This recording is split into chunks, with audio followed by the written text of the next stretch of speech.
Good morning বন্ধুরা। দেখো মেয়ের একটা পার্সেল এসছে।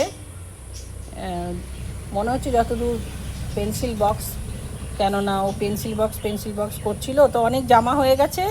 তাই এই দেখো পার্সেলটা। তো মেয়ে আমি দিদুনের কাছ থেকে নেব, তাই আমি দিদুনের কাছ থেকে তাহলে পেন্সিল বক্সের যখন বায়না করছিস পেন্সিল বক্সটা নে। তো আনবক্সিং মানে মোটামুটি এইটা খুলে ফেলেছি। খোলার পর মনে হলো না তোমাদের একটুখানি দেখাই, আমি এখনও দেখিনি, আমরা কেউ দেখিনি। ধরো তো একটুখানি, নালে তো খুলতে পারবো না। খুলছি। আপনি কি প্যাকিং করা আছে দেখো বন্ধুরা, কি প্যাকিং, আমি খুলতেও পারছি না।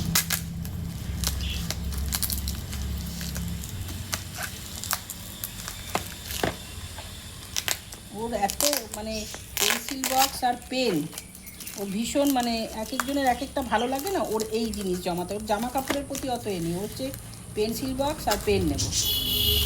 এত যে পেন্সিল বক্স তার কোনো ঠিক নেই, আর পেনও তাই, গাদা গাদা পেন। এটা এক একজনের ফ্যাসিনেশন থাকে, ওর হচ্ছে এইটা। কিন্তু এই যে পুজো এসছে, জামা কাপড়ের কথা আমরা বলছি, এই জামা ওই জামা না, জামা না। এই দিদুনের কাছে বলছিল দিদিন তো জামা দেবে, এমসি দিদিনকে জামা দেওয়ার দরকার নেই, এইটাই নেই। মানে গাদা গাদা জামা হয়ে গেছে, আর এত জামা যা লম্বা হচ্ছে, জামা এ করা যাবে না, ছোট হয়ে যাবে। ওনাটা খুব সাংঘাতিক ব্যাপার, শুনতেই পাচ্ছি না। এমনভাবে প্যাকিং করা আছে না।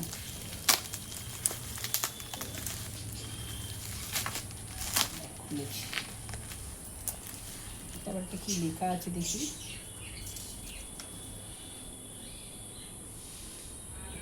সার্চ করিয়ে ভিডিও মিল পাইনি। আচ্ছা, সার্চ করতে বলছি ভিডিওতে। এটা বাপরে বাপ, এটাও আবার ভেতরে প্যাকিং করা। বন্ধুরা দেখো কত প্যাকিং।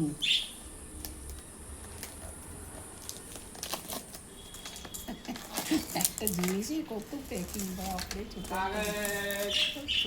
কেমন করে খোলে খোলে বাবা, জানিও না তো। আবার ঠিক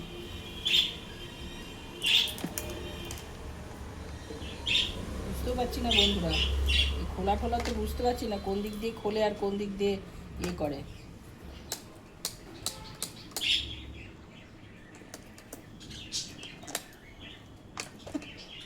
তো কিছুই বুঝতে পারছি না।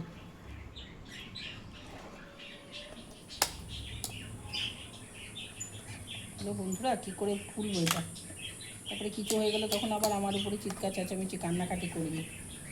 থাক বন্ধুরা, ও এসেই খুলবে, আমি খুলবো না, কারণ আমি খুলতে পারছি না। ভেতরে মনে হচ্ছে কিছু আছে, কি আছে জানি না, এটা কীভাবে খোলে সেটা ও জানে।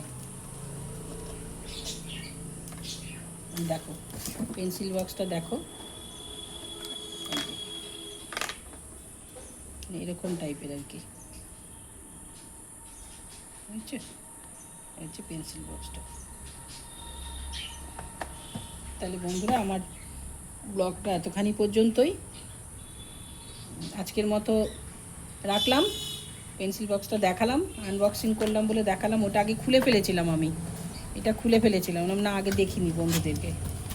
তারপরে আজকের মতো বিদায়, আবার আসবো নতুন কোনো ব্লগ নিয়ে।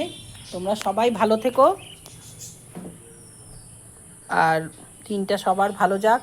সামনে পুজো এসে গেছে, অনেক কাজ এখন, মনে আনন্দ, কাজ সব কিছুই আছে। ঠিক আছে, টাটা, আবার নতুন ব্লগ নিয়ে আসবো।